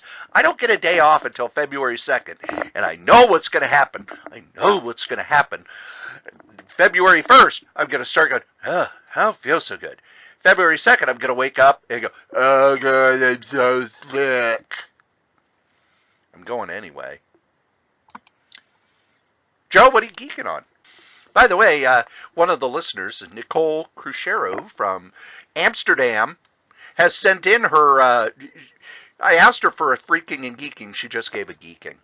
She is making her own kombucha and other fermented foods, and she's learning about weightlifting. So that is what she is geeking on. She also told me to tell you hello. Hello. And that you will not get any bikini pictures until it's sunny and warm. But we need them now because it's cold and crappy. So, Joe, what are you geeking on? I've been geeking on all sorts of stuff. I finally going through some of my stuff. Back in June 2017, PBS had on the Sgt. Pepper Musical Revelation, which is a show that looked back about the creation and the influence about Sgt. Pepper's Lonely Hearts Club Band. The timeline was basically the Beatles stopped playing live. They had all their time they poured into their next album, which became Sgt. Pepper, and how much of the album was just revolutionary. I mean, they invented new ways of recording music. George Martin came up with new techniques. They use things nowadays. We would use digital enhancing that they did all, but with the mechanical stuff they had on. It was also presented by a British composer and television presenter, Howard Goodall, and he talks a lot about the different music and why it was so unique. And some of it we just listened to, and if you're not musically trained, it would go over your head. But he did a fantastic job of explaining it, and you just realize. Well, I think the best story I ever heard about it is when the Monkees finally broke free and made their first album. I think that they themselves did. I think it was it Pisces Jones and Aquarium or Headquarters? But they had just come out and people were raving. They said it was great. And then Sgt. Pepper came out and obliterated everything around them. Because it was, right now we look at it and we're like, oh, yeah, whatever. But to see the special they ran, it's an hour special, and of course it had pledge break in it, so it actually ran 2 hours. But it was just amazing, and this did an awesome job actually showing why it was such a revolutionary album. And it's chock full of outtakes and fun things and stuff like that. For example, let's ask the Strode. Cory, how many pianos in the final chord of Day in the Life did they use? Oh, gosh. Well, go find out. Yes, 2 or 3. Because 7. Wow. Because one of the things they had was, a regular chord would fade in about 30 seconds, and it goes on for 47 seconds. And they did a couple other things, some of the unique stuff they found, like in Mr. Kite, apparently John found an old organ, pump organ that they used. And, things like that were just, they went crazy. And it was fun to watch, and it just makes me I got to go out and find my CD and listen to it again because it was just a blast. I did finally see the Netflix David Letterman show. What does he call that show? My next guest needs no introduction. I have that as one of my geekings as well. Okay, I'm going to let you geek on that because I sat back and I was just wowed. It was so cool to have David actually have a discussion with someone. Yeah, a little bit of humor, but they got in depth. There wasn't any punchline. They weren't promoting things. They didn't have to cut for a commercial break. He gives kudos to Paul Schaefer because you're like, where's Paul? You're missing something. But this is going to be awesome. My only freaking on it was like I had thought the first 2 episodes were ready to air. I guess this is a monthly series. Yes, it is a monthly series. The first episode was Barack Obama. Second will be George Clooney. I know that Howard Stern's going to be on it. Oh, I can't wait for that one. My wife might even watch it. What it is, it's Dave sitting down with a guest who is big enough that they need no introduction. And it's kind of what Dave wanted to do in TV the last few years, where he sits down and has a long discussion with a guest. Now, for this, there were 2. There was a discussion with Barack Obama, and in the middle of it was a discussion with Congressman John Lewis, who we've talked about from the graphic novel March. And what they did, they went down to the bridge in Selma, where that's where the Selma March was, where they marched across the bridge for voting rights. And they have footage from that, and it's a powerful show. Just a powerful show. Letterman shares more on this than he has probably the last 10 years on his TV show. Yeah, no, I agreed. But it reminded me that Letterman, one of the knocks against Letterman when he first started was that he wasn't very good at interviews. And I would say on his original show on NBC, for about the first 6-7 years, he just wasn't any good at interviews. He was just looking for the gag. But over time, he became a better and better interviewer, to where, one of the reasons he probably wanted to retire was because he didn't get to really do interviews. It's people come on, they have their 2 or 3 stories they're going to tell, they get 1 segment, maybe 2. But I liked how it was a discussion. It was a long discussion, and it was very thoughtful and very measured and very emotional. It was very emotional, which I didn't expect. And I think that I think it's Letterman's best work in a long time, and it reminded me of how much I missed him being gone. Because Jay Leno, he went over and he's on CNBC doing a show about cars, and Letterman's just doing a show where he sits down and talks to people, and I love it. I love it a whole lot. So yeah, really geeking on it. I read a lot. I know I was talking, it was dark, but we had enough downtimes. And one of the pluses I have is, I've talked a bit about at the MSP Comic-Con, which will be May 19th and 20th, that my daughter and I work a charity booth. But one of the things that Granite City Comics donated a bunch of boxes of graphic novels. And I've been getting them ready now because, it's January, but it's not that far away till May. And as I'm doing that, I actually found a couple that I don't recall reading, or one I know I never read before. And so I actually get a chance to do that. First one I picked was an old one, Superman, Batman, Absolute Power. Jeff Loeb, Carlos Pacino? No, Pachico. I don't know. He knows his name. This was published, it was 2005, so pre-New 52. The whole series of the Superman Batman, when it first came out, were just a lot of fun because it starts out, you don't really know what the hell is going on, and you just kind of work on it. I'll give you the opening scene here. You've probably seen it. A spaceship crashes to Earth.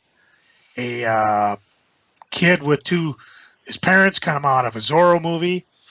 Let's see, a couple sees the ship. They see a child inside, so they get the child. Unfortunately, for the other kid. They go into a alley, and parents are shot, and then all of a sudden, the parents picking up the child are obliterated, and the guy who killed the parents is killed just all right. And that's how it starts. Well, needless to say, as you know, we muck around with the timeline too much. Well, that's what made this particular book so much fun, because it was a run through kind of DC's history in a very short book. Definitely worth picking up. I enjoyed the heck out of it. It also brought to mind, as I'm thinking, just all the characters that we've talked about, and would they actually work in today's setting without somebody doing the we're going to revamp them? I mean, like they take Uncle Sam, or they take the Easy Company, or things like that.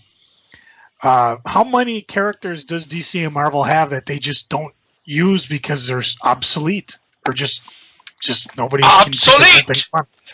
They must be deleted. Delete. Well, delete. They could. Delete. Sorry, I was possessed by Matt Hardy. Oh, I thought you were doing your taking care of your porn. No. The other one I read was Spider-Man Dr. Octopus Year 1. And this book I enjoyed. It was kind of interesting. It brought kind of an interesting take on Dr. Octopus. I don't know if these are considered canon, but it certainly could be with just a little change. I don't like the way they changed. I think with a little...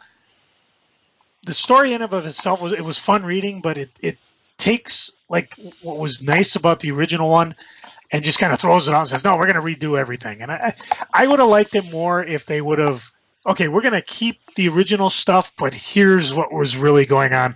Because the first couple issues up until he meets Spider-Man were actually kind of fun, because these were like, well, this was Dr. Octopus before the accident that made him go nuts.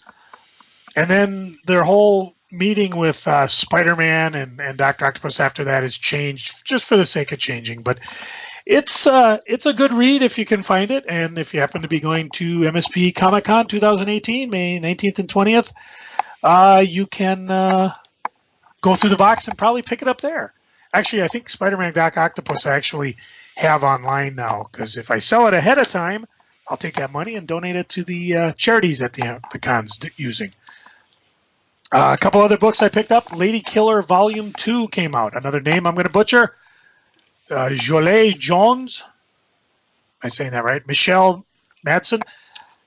What if your mom was a 1950s secret agent that was very good at killing? What if she's freelance? What if that all comes back to bite you in the ass? Well, if you read Lady Killer 1, you're going to love Lady Killer 2.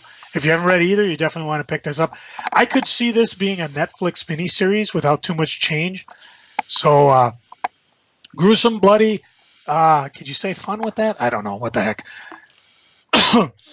I've raved about this book before. I raved when I read the Free Comic Book Day giveaway. I raved about it when I got it in box day last week, and I finally read it. Moon Cop by Tom Gauld.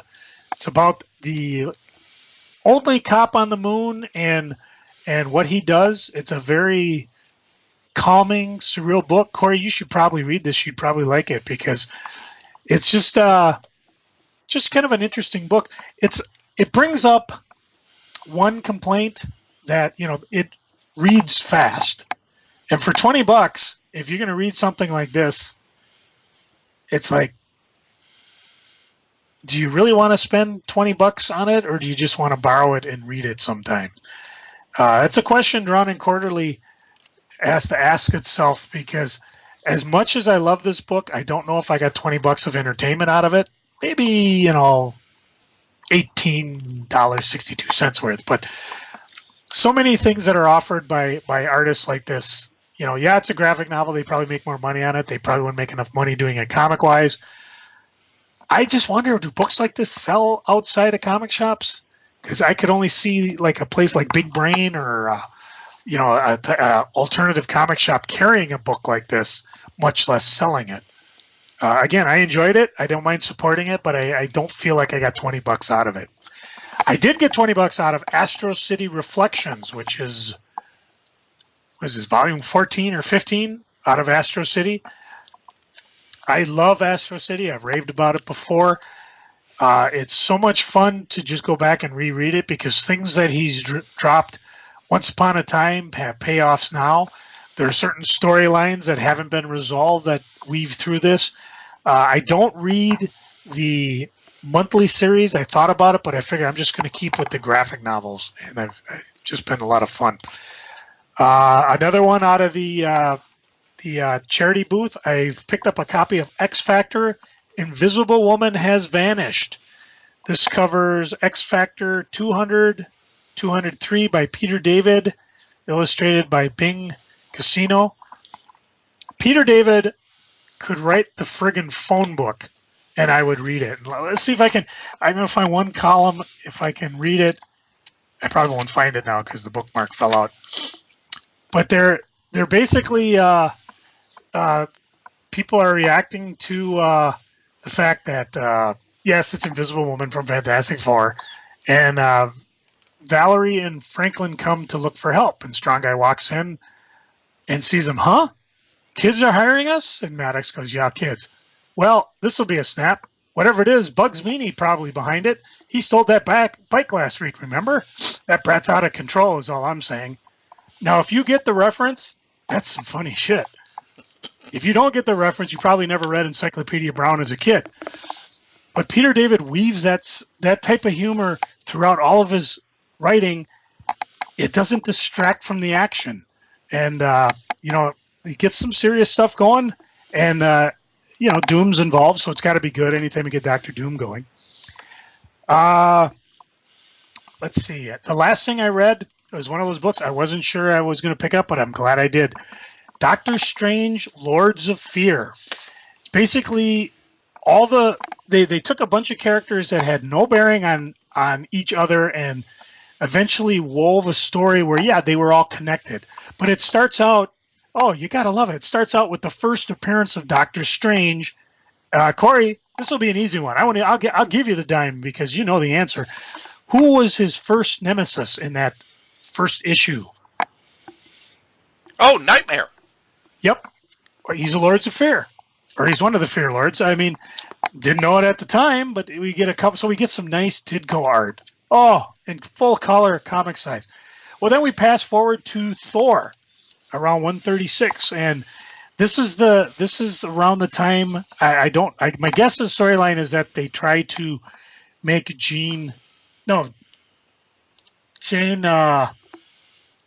fart. Who's Thor's love? That is Jane Foster. Thank you, Jane Foster. Well, at this time, she's trying to become a god in order to marry Thor, because Odin said you can marry it. So they go on and they fight this unknown lurker of darkness. I'm trying to find the exact name of it, but man, this is Kirby art. I mean, come on. This is classic Kirby. This is amazing. And of course, after they summon this unknown, that even to the point the only person who's ever stopped it was Odin himself. The second issue, they have to deal with corralling this, and so they get what do they call it? Darkness 12s? I don't know. It was awesome Kirby art, Kirby stuff. And then they go forward to 229 Thor, where he's with Hercules fighting, and this is back in I don't know when did this issue 229 to 230. Cory, did you ever read Dead of Night, Marvel 70s? Yes, that was mostly reprints, but toward the end they had the Scarecrow. Yep, he too is a Fear Lord. And they cover the Fear Lord through Marvel Spotlight, through Marvel 2-in-1. Yep. And the best thing is there's a great article or introduction by Scott Edelman, who created Scarecrow, or co-created. I guess he was the one who wrote the words for it, but he talks a lot about people who helped in the background. And just 10 different things, and just how it was amazing that any of this stuff got published. Then they go to Marvel 2-in-1, where we meet Despair. who shows around up again, and then we go to what was that anthology? Marvel series. Marvel Comics Presents in 1988, 1 through 4. There were some really just throwaway stories of the Fear Eater who tried to eat some fear characters, and of course they overfought it, and what killed him eventually was trying to eat Daredevil, Man Without Fear. Well, flash forward where Roy Thomas and Jean-Marc Officier put together these characters in a 3 or 4 parts? 31 to 33 B story, and then a 34 to 40 of Doctor Strange Sorcerer Supreme, where the Fear Lords decide, hey, we're going to take over the Earth, and all these characters show up again. Just fun stuff, a lot of different creators, weaving a storyline and the connections that probably weren't done when they originally created these characters, but just put it all together to make it something more. And if they did anything else without them, or with them, I would have to go look it up on their wiki to see what else they did. And other than Vikings doing Skull, that's pretty much all I've done. Joe? That's it. Yep. Your turn. Joe. What? You're holding back. I am not. I have special powers. We've determined that earlier in the episode, and you're holding back. I admit it. I bought a CD of Patrick Stewart's Cowboy Classic Samplers. Oh, God. It was actually done as a charity thing, so I'm trying to see, maybe we'll use that as one of my music things. And I did buy Spaced Out, the very best of Leonard Nimoy and William Shatner. I couldn't help it. Actually, the William Shatner CD has been that he did with Ben Folds back about a decade or so ago. That's a really good album. So, Shatner isn't a terrible... Well, he's not a singer. But he's not a terrible performer when it comes to music. I've been a bad boy. I got it. Oh, my God. Heavy. I bought it. Secret Wars 2 Omnibus. How many pages is that? I don't know, but it's heavier than hell. It's probably by far the biggest omnibus I have. Let me take a look. Secret Wars 2 God. Omnibus. It's over, let's see, the last page, that's 1,150. And that's story. And then it gets into some of the pages and some of the black and white stuff. And okay, so the new guy, the Fourth World is bigger because it's 1,450 pages. Well, it should be. It's Kirby. Yes. But just think, Secret Wars 2 Omnibus, 1,184 pages. I hope you people appreciate the sacrifice I'm going through. And I'm going to read this and see if what Shooter ascertains is correct, that if you read it in order it is supposed to be read, it makes a better story than just reading the miniseries and maybe one or two of the crossovers. By the way, Joe, if you were to go to the Amazon, there are 7 copies available. The cheapest is a used copy for $295.95. The most expensive is one that is still shrink-wrapped, $2,195.99. I paid less. Well, thank God. And feeling cocky, I went out and bought myself, I've been a bad boy. Isn't that what Gruber used to say when he'd show up? Yes. I've been a bad boy. I bought me the Sgt. Pepper Lonely Hearts Club Band extensive collection that gives unprecedented insight into how they made their groundbreaking album. It's a new stereo track mix. It's got 33 tracks from the Sgt. Pepper sessions, 4 audio CDs, over 100 minutes of audio illustrating how they made it. It's got the documentary, The Making of Sgt. Pepper, including interviews with Paul, George, Ringo, and studio footage with George Martin. The restored promotional film, Day in the Life, Strawberry Fields Forever, and Penny Lane. It's got a big-ass hardcover in it. I did it mainly because I am a member of Barnes & Noble, that 10% off club, and they were nice enough to send me a 30% off coupon. So I got it for approximately what I would have bought it on. So I'm feeling cocky and good. And the first thing I'm going to open is Patrick Stewart's CD. Cory, because what are you geeking on? You need you some cowboy music. I do, and the one thing I'm disappointed in is when I saw the review for this thing, and again this was done as a like charity sampler, but he was singing Rawhide on the thing. And it's not. I need Patrick Stewart singing Rawhide. First thing I am geeking on, when this episode drops, it will be the day of Raw's 25th anniversary. WWE's Raw is 25 years old, and I don't even want to think about the fact that I've been watching it since it started. But who knew that they're doing a live show on Monday nights would last for 25 years? Yeah. They are bringing back all kinds of people, and it's going to be both at the Barclays Center for the big regular type Raw, but they're also going to be at the Manhattan Center, which was where Raw first started, and they're doing everything they can to set it up to make it look like the original episodes of Raw, to the point where over the weekend, if I have time, I want to sit down and watch like the first 4 or 5 episodes of Raw, because I remember it was just crazy that they would do, one big match at the end, but the crowd was nuts and the announcers were goofy, and because it was live, they were like, anything could happen. I have a mini freaking. I won't get to watch it. I'm sorry. Maybe I'll come over early and we'll watch it during WrestleMania. Well, 30 days after it airs, it'll be on the WWE Network. Good enough for me. That's the thing. Raw and SmackDown are they show up on the network 30 days after they air. I don't know if you knew that or not. I did not. Now you know.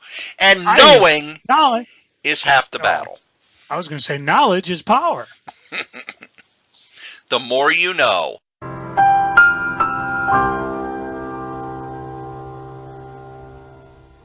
Oh, there's that NBC thing. Wow, that was cool. Bing bong. Joe, do you have the Pluto TV on your Roku yet? I might. I got a lot of things on there that I don't know. There was a joke going around a while back when Fire and Fury, the book about Trump, came out, that somebody wrote up a really cool joke that Trump wanted the Gorilla Channel. And that his aides they put together something, and he said, no, where the gorillas are always fighting. So they edited the video so it was nothing but gorillas fighting. And it was a joke that spread like wildfire, and the person who did it was like, see, you can put together any crazy story about Trump and people will believe it. Pluto TV now has the Gorilla Channel.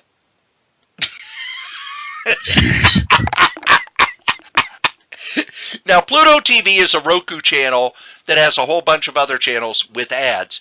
They have a Mystery Science Theater 3000 channel. They have a Riff Tracks channel. They have their own movie channels. Impact Wrestling has a channel now.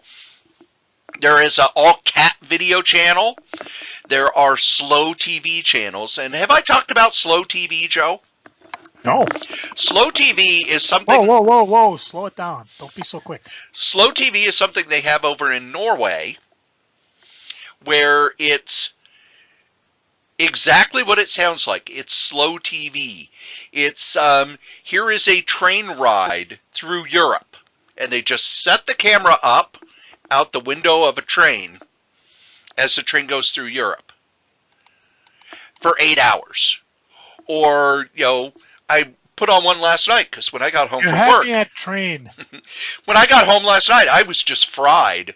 So it was the firewood show, where it was people gathering firewood, splitting it, and then starting a fire.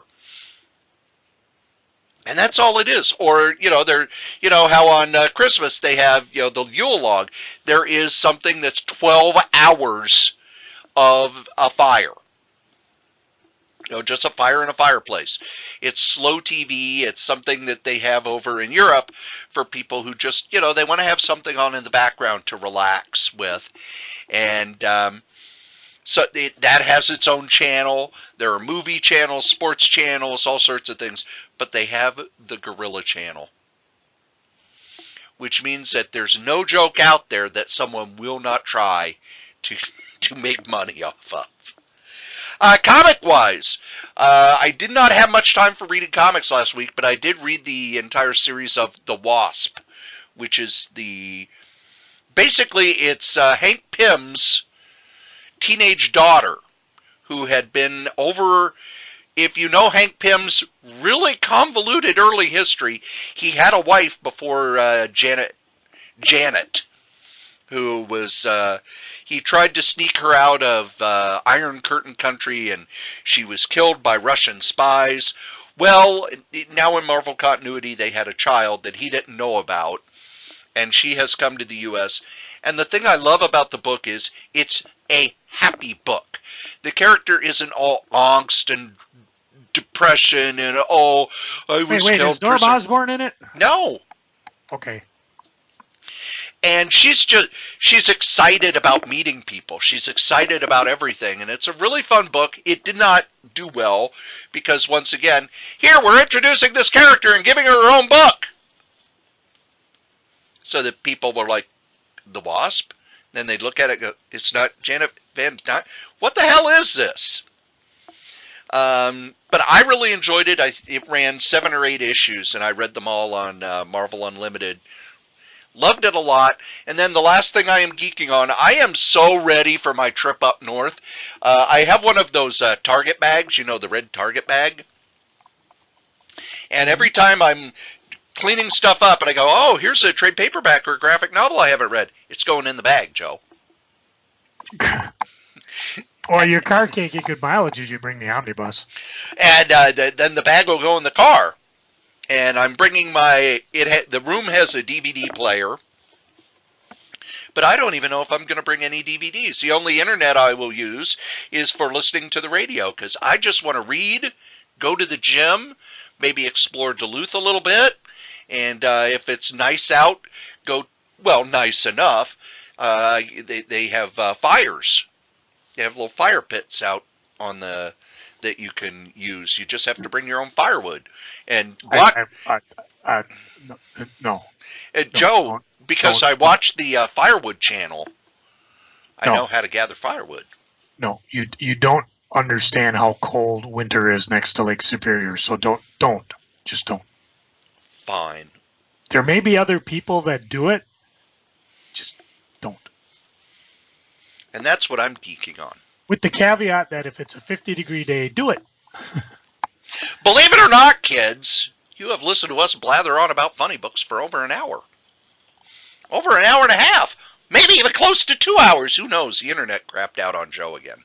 And as soon as we're done, Cory's going to run to the Dollar Tree because Blade Braxton reports dollar boxes of Blueberry. That's it. I got to go.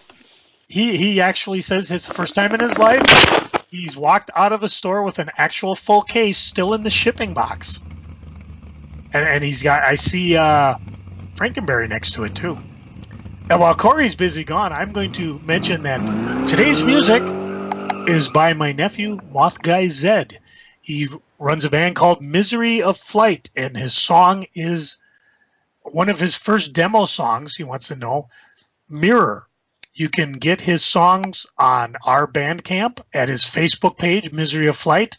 He also has a YouTube link and a SoundCloud. So just look up Moth Mayhem or Moth Guy Zed or Misery of Flight.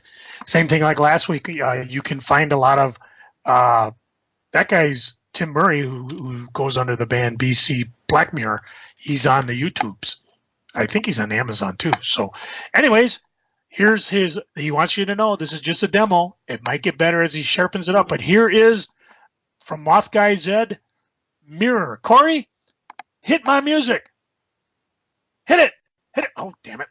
Let me do it myself.